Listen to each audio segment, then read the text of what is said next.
یہ جب حضرت حسن پیدا ہوا تو نبی پاک علیہ السلام نے ان سے حضرت علی سے پوچھا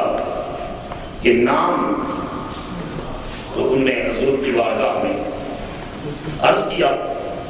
جان جو کے حوالے سے نام انہوں نے تجویز کیا کہ میں نے یہ سوچا ہے آپ کی طبیعت میں جو شجاعت تھی، بہادری تھی، جو دشمن کے لیے وہ ذوالفقار حیدری تھے، اسی جذبے کے پیش نظر حضور علیہ السلام نے ارشاد فرمایا نہیں، اس بیٹے کا نام حسن ہوگا۔ اور جب دوسرے ہوئے پھر سوال کیا، پھر انہوں نے وہی جواب دیا، حضور نے فرمایا نہیں یہ حسین ہوں گے۔ آپ غور فرمائیے کہ یہ جو حسن اور حسین ورڈز ہیں، ان کا جو روٹ ورڈ ہے جہاں سے یہ نکلے ہیں، ڈرائیو ہوتا ہے، ایک مادہ اشتقاق ہوتا ہے ہر ورڈ کا، جہاں سے لفظ نکلتا ہے روٹ ورڈ ہوتا ہے جہاں سے وہ ڈرائیو کیا جاتا ہے۔ حسن کا اور حسین کا دونوں کا جو روٹ ورڈ ہے وہ الحسنہ ہے۔ الحسنہ سے ہی حسن نکلا ہے، الحسنہ سے ہی حسین نکلا ہے، اور الحسنہ کا معنی ہے شہادت۔ اس کا مطلب یہ ہے کہ حضرت علی جو نام تجویز کر رہے تھے وہ صرف مجاہد بنا رہے ہیں، مصطفیٰ نے جو نام رکھے فرمایا علی یہ دونوں مجاہد تو ہوں گے، مگر میں دیکھ رہا ہوں اللہ ان کے سر پہ شہادت کا تاج بھی سجائے۔ اس اعتبار سے اللہ پاک نے دونوں شہزادوں کو شہادت کا رتبہ عطا فرمایا۔ حضرت امام حسن کو یہ شہادت سری کا درجہ ملا اور امام حسین کو شہادت جہری کا درجہ ملا۔ شہادت سری کیا ہوتی ہے؟ جتنی بھی ایکسیڈنٹل اموات ہیں، جو شخص اس کے نتیجے میں فوت ہو جائے، اللہ اس کو شہادت سری کا درجہ عطا فرماتا ہے۔ کوئی مکان کی چھت سے، بلڈنگ سے گر جائے اور اس کی وفات ہو جائے، کوئی جل جائے اس کی وفات ہو جائے، کوئی پانی میں ڈوب جائے اس کی وفات ہو جائے، عورت بچے کی پیدائش کے دوران فوت ہو جائے، یہ جتنی بھی اس قسم کی اموات ہوتی ہیں، یا کسی کو زہر دے دیا جائے اس سے اس کی ہلاکت ہو جائے، یہ جتنی بھی اموات ہیں، یہ حدیث کی روشنی میں اللہ پاک ایسے شخص کو شہادت سری کا مقام عطا فرماتا ہے۔ اور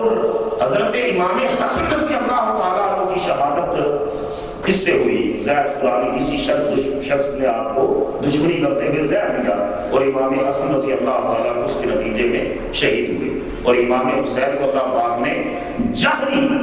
شہادت کا رتبہ عطا کیا۔ تو حضور کے دونوں شہزادوں میں ایک شہزادے کے اندر سری شہادت کا مقام پایا جاتا ہے، دوسرے کے اندر جہری شہادت کا مقام پایا جاتا ہے۔ سری کہتے ہیں مخفی یعنی، اور جہری کہتے ہیں اعلانیہ۔ تو ایک امام حسن جو ہے یہ سری شہادت ان کو نصیب ہوئی، اور امام حسین کو جو ہے جہری شہادت نصیب ہوئی۔ اب دیکھیے اللہ پاک نے حضور علیہ السلام کی ذات کو چونکہ جو ہے وہ اللہ کی راہ میں قتل ہونے سے محفوظ رکھا۔ شروع میں حضور علیہ السلام نے باڈی گارڈز رکھے، سیکیورٹی رکھی، اللہ پاک نے وحی نازل کی، میرے نبی یہ محافظ ہٹا دے، تیرا رب خود تیرا محافظ ہے، میرے نبی تیرا رب تیرا محافظ ہے، حسبک اللہ، تیرا رب تیرے لیے کافی ہے، تیرا رب تیرا محافظ ہے۔ چنانچہ حضور نے وہ سیکیورٹی ہٹا دی، وہ گارڈز ہٹا دیے۔ اب یہ ہے کہ جب حضور علیہ السلام کو غزوہ خیبر کے موقع پر ایک یہودیہ عورت زینب بنت حارث اس کا نام تھا، اس نے بکری کا بنا ہوا گوشت اس کے اندر زہر ملا کر حضور علیہ السلام کو ہدیہ بھیجا۔ اب حضور علیہ السلام کے ایک صحابی تھے بشر بن برا رضی اللہ تعالیٰ، انہوں نے اور رسول علیہ السلام نے اس سے تناول کیا۔ بشر بن برا نے تو کھایا اور اسی وقت ان کی شہادت ہو گئی، حضرت بشر بن برا، اور حضور علیہ السلام نے اس سے تناول فرمایا، اور پھر اس گوشت نے بتایا اللہ کے رسول میرے اندر زہر ملا ہوا ہے، اس لیے مجھے چھوڑ دے۔ اب جب رسول اللہ صلی اللہ علیہ وسلم نے اس سے ہاتھ کھینچ لیا تو وہ عورت گرفتار ہو گئی، رسول اللہ صلی اللہ علیہ وسلم کے سامنے پیش کی گئی۔ حضور نے اس سے پوچھا کہ تجھے اس کام کے لیے کس نے اکسایا ہے؟ اس کا جواب یہ تھا کہ میں یہ سوچتی تھی کہ آپ پتہ نہیں اللہ کے نبی ہیں یا نہیں، اگر آپ بادشاہ بننے کے لیے، عرب کے حکمران بننے کے لیے یہ سارا کچھ کوششیں کر رہے ہیں تو میرا ارادہ یہ تھا، میرا موٹیو یہ تھا کہ عرب تو ان کنت نبیا لم یضرک، وَإِن كُنْتَ مَلَكًا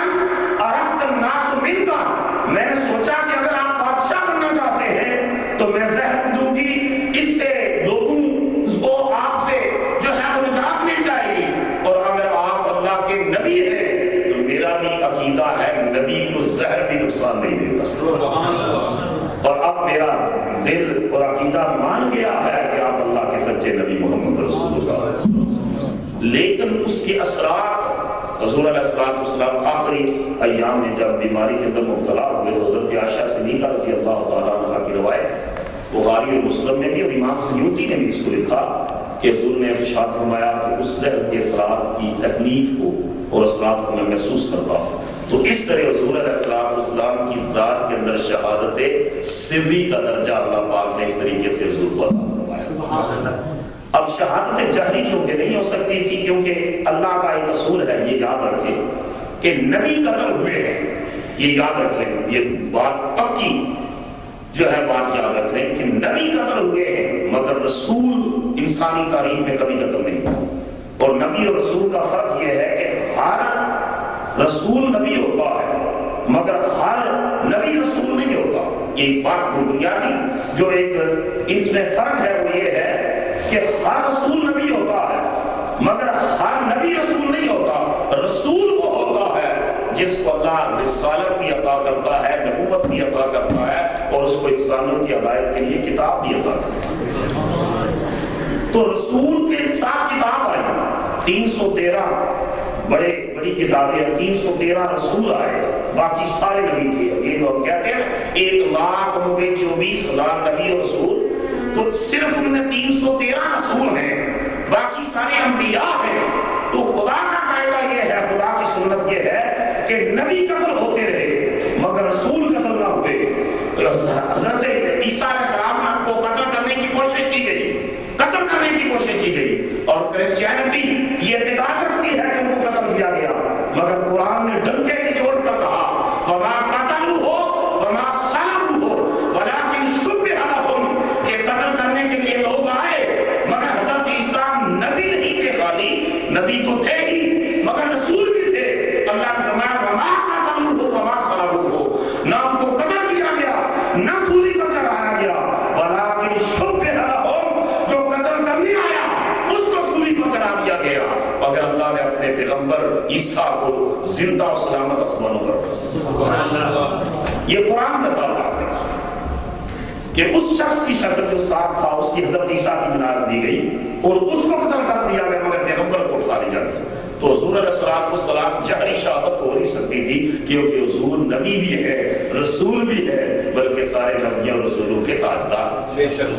خلق سے اولیاء، اولیاء سے رسول، اور رسولوں سے اعلیٰ ہمارا نبی۔ بولو رسولوں سے اعلیٰ ہمارا نبی، سارے بولو رسولوں سے اعلیٰ ہمارا نبی۔ حضور نبیوں کے بھی تاجدار ہیں، حضور رسولوں کے بھی تاجدار ہیں۔ تو شہادت جہری جو ہے یہ حضور کی ذات میں اس کا ظہور جو ہوا ہے، حضور کی شہادت جہری کا جو ظہور ہوا ہے وہ حضرت امام حسین کی ذات سے ہوا ہے۔ اور یہ یاد رکھ لیں کہ امام حسن اور امام حسین کے بارے میں ترمذی شریف کی جو ہے ایک روایت ہے جس کو حضرت سیدنا علی شیر خدا کرم اللہ وجہ کریم روایت کرتے ہیں، یعنی باپ اپنے بیٹوں کے بارے میں کہہ رہا ہے۔ حضرت علی فرماتے ہیں، سیاہ ستہ کی یہ کتاب ہے ترمذی شریف، کہتے ہیں کہ الحسن شبیہ النبی صلی اللہ علیہ وسلم ما بین الصدر الی الراس، کہ جو امام حسن تھے یہ سر سے لے کر سینے تک تصویر مصطفیٰ، اونچا بولو، حضرت امام حسن سر سے لے کر سینے تک تصویر مصطفیٰ تھے، والحسین مانا نفر الی ذلک، اور کہا کہ سینے سے لے کر پاؤں تک حسین تصویر مصطفیٰ تھے، یعنی جدا کرے تو حضور کے وجود کا ایک حصہ پتا چلتا تھا، حسن اور حسین کٹھے بیٹھ جائے تو پتا چلتا تھا وجود مصطفیٰ بیٹھا۔ اسی وجہ سے اعلیٰ حضرت امام احمد رضا فاضل بریلوی رحمۃ اللہ علیہ نے ارشاد فرمایا کہ معدوم نہ تھا سایہ شاہ ثقلین، معدوم نہ تھا، کہتے ہیں کہ یہ بات مشہور ہے کہ حضور کا سایہ نہ تھا، تو انہوں نے ایک اور انداز سے بات کی، یہ بات درست ہے حضور کا سایہ نہ تھا، مگر کہتے ہیں معلوم نہ تھا سایہ شاہ ثقلین اس نور کی جلوہ گاہ تھی ذات حسنین، حق نے اس نور کے دو حصے کیے، آدھے سے حسن بنے آدھے سے حسین۔ تو کہا وہ جو حسن اور حسین ہیں یہ تو اس نور کا حصہ تھے۔ تو حضور علیہ السلام کی شہادت جہری کا ظہور امام حسین سے ہوا کربلا کی سرزمین پر، اور میں نے پچھلے جمعہ کو بیان کیا کہ کربلا میں 82 افراد کا قافلہ لے کر گئے، 72 مرد اور 10 عورتیں، اور عورتوں میں آپ کی حضرت امام حسین کی زوجہ حضرت ام رباب بھی ہیں رضی اللہ تعالیٰ، حضرت شہربانو بھی ہیں،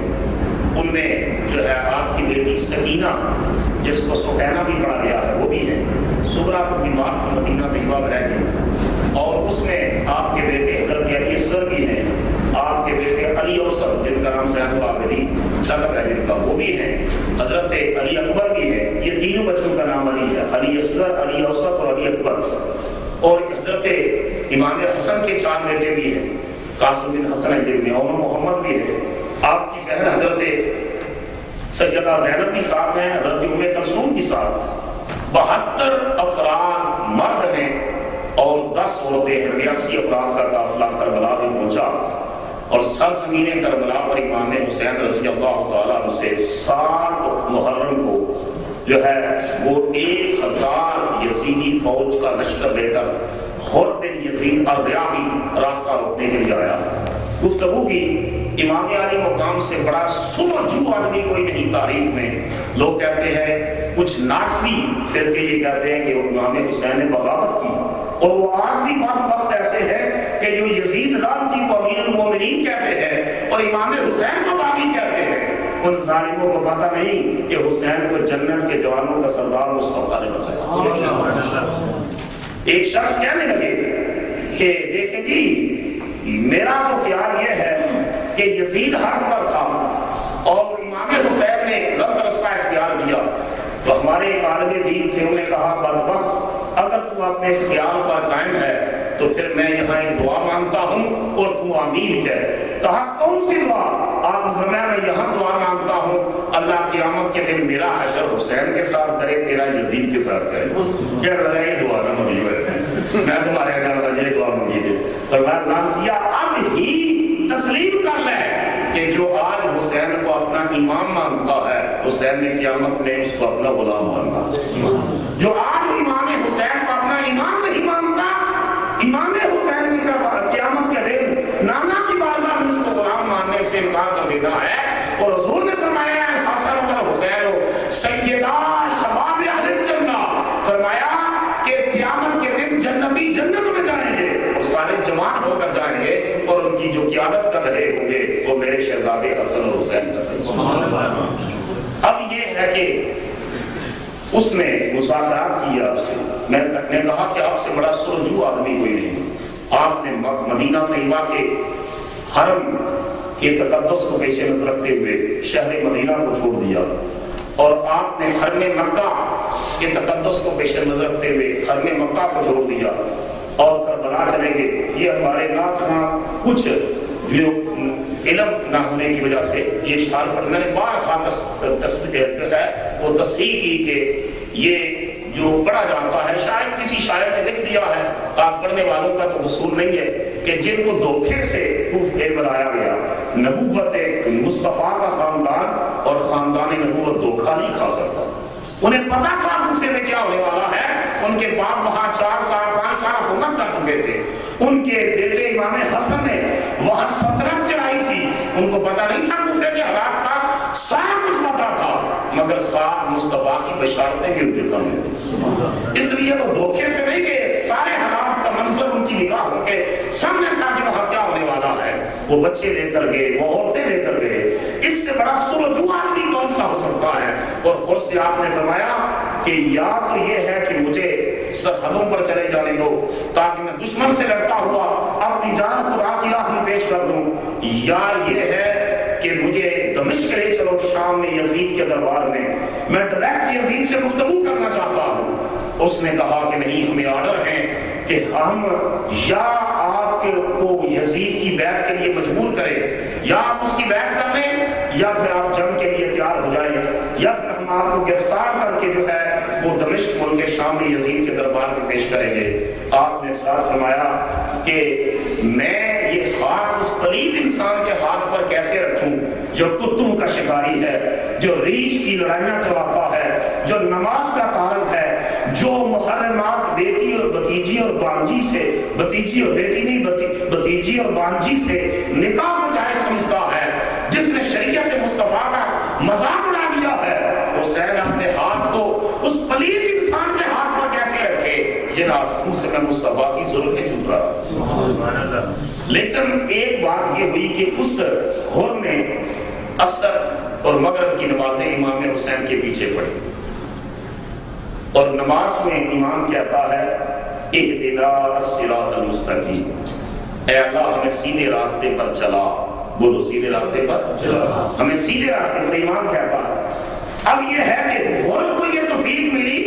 کہ امام کے پیچھے نماز پڑھی، اب قربان جائیے جس نے امام حسین کے پیچھے نماز پڑھی اللہ اس کو کل برباد تو نہیں رہنے دے۔ اب یہ ہے کہ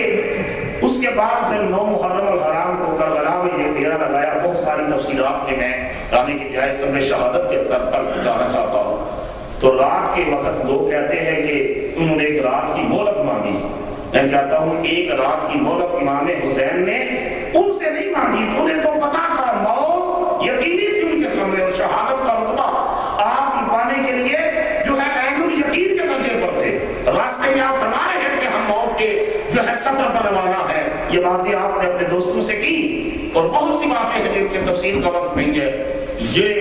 انہوں نے یزیدیوں سے ایک رات کی مہلت نہیں مانگی، بلکہ حسین نے تو ان کو ایک رات کی مہلت دی کہ بدبختو آج رات بھی سوچ لو، خاندان نبوت کے خون سے اپنے ہاتھوں کو رنگین نہ کرو،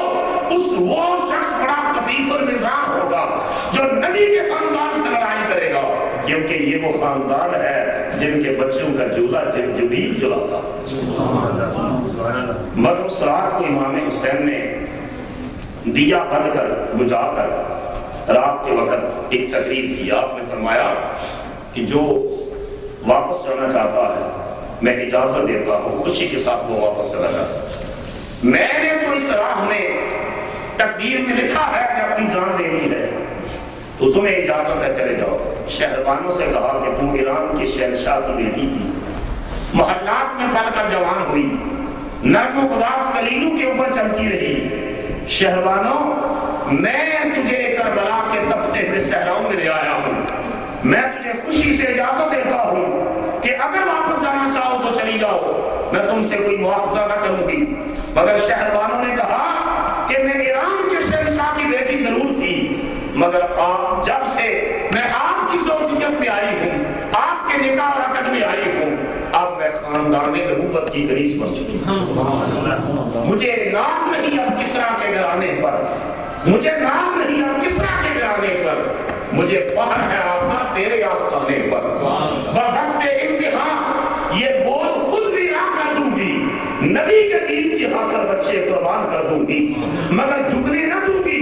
عظمت اسلام کا پرچم سدا اونچا رہے گا مصطفیٰ کے نام، سدا اونچا رہے گا مصطفیٰ کے نام کا پرچم، سدا اونچا رہے گا مصطفیٰ کے نام کا پرچم۔ حضرت امام حسین نے جب تقریر ختم کی اور دیا دوبارہ جلایا تو ایک شخص بھی مرد و عورتوں میں اٹھ کر گیا نہیں۔ آپ نے فرمایا تمہیں اجازت دی تھی کہ لگے امام حسین جس مشن پر آپ جانے دیں گے، آپ اپنی جان مبارک کا نذرانہ پیش کریں گے، ہم بھی اسی مشن پر اپنی جانوں کا نذرانہ پیش کریں گے۔ اگر وہ ساری رات خیموں کے اندر تلاوت کی، ذکر کی، تسبیحات کی جو ہے وہ آواز آتی رہی، اس میں مصروف رہے، اور صبح 10 محرم جمعہ المبارک کا دن 61 ہجری آپ امام حسین نے جا کر ان سے خطاب کیا کہ تمہیں علم ہے کہ میری خاطر مصطفیٰ کریم اپنا خطبہ چھوڑ دیتے تھے۔ مسجد نبوی میں ایسا بھی ہوا کہ حسن اور حسین آئے، حضور نے خطبہ چھوڑ دیا، میری خاطر حضور نے سجدہ لمبا کیا، میری خاطر حضور علیہ السلام نے میرے وجود میں اپنا دعا پہ در مٹی میں مجھے دیا۔ تمہیں پتا ہے بہت سا باز کیا، لیکن دنیا کی دولت اور اقتدار کے نشے میں بد مست ان بظاہر کلمہ پڑھنے والے سارے 22,000 کا لشکر جس کی قیادت ابن سعد کر رہا ہے، ایک بڑے صحابی کا بیٹا عمر، حضرت اعلیٰ حضرت نے اس کے بارے میں لکھا ہے خبیث ابن طیب کہ باپ تو بڑا پاکیزہ تھا مگر بیٹا بڑا خبیث نکلا، کہ وہ امام حسین کے مقابلے میں یزیدی لشکر کا کمانڈر ہے، کمانڈر ان چیف ہے، 22,000 لشکر کی جو قیادت کر رہا ہے۔ یہ عمر بن سعد ہے اتنے بڑے صحابی کا بیٹا۔ پتا چلا کہ دنیا کی دولت اور دنیا کی سیاست اور دنیا کا عہدہ اور دنیا کا اقتدار انسان کو اتنا اندھا کر دیتا ہے کہ وہ رشتوں کی پہچان بھول جاتا ہے، وہ دین کی قدریں بھول جاتا ہے، وہ نبوت کا خون بھول جاتا ہے۔ جب آپ نے واضح تقریر کی تو اس مجمع پر کوئی اثر نہ ہوا، مگر ایک جوان تھا جس نے 3 دن قبل آپ کے پیچھے نماز پڑھی تھی اور 1000 کی لشکر کا وہ کمانڈر تھا، اور وہ کبھی عمر بن سعد کی طرف دیکھتا، کبھی امام حسین کی طرف دیکھتا، اور اس کے بعد اس نے کہا یزیدی لشکر سے مخاطب ہو کر اے شیمر لئی، اے عمر بن سعد، کیا ابھی تم حسین سے جنگ کرو گے؟ انہوں نے کہا ہاں کریں گے، اس لیے کہ ہماری نظروں کے سامنے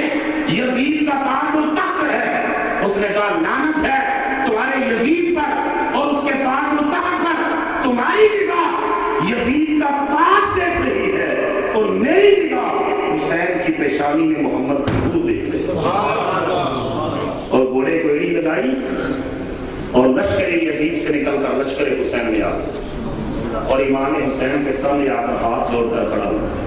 کہ لگا 3 دن ہو گئے ہیں میں نے آپ کا راستہ روکا ہوا ہے، میری معافی ہو سکتی ہے؟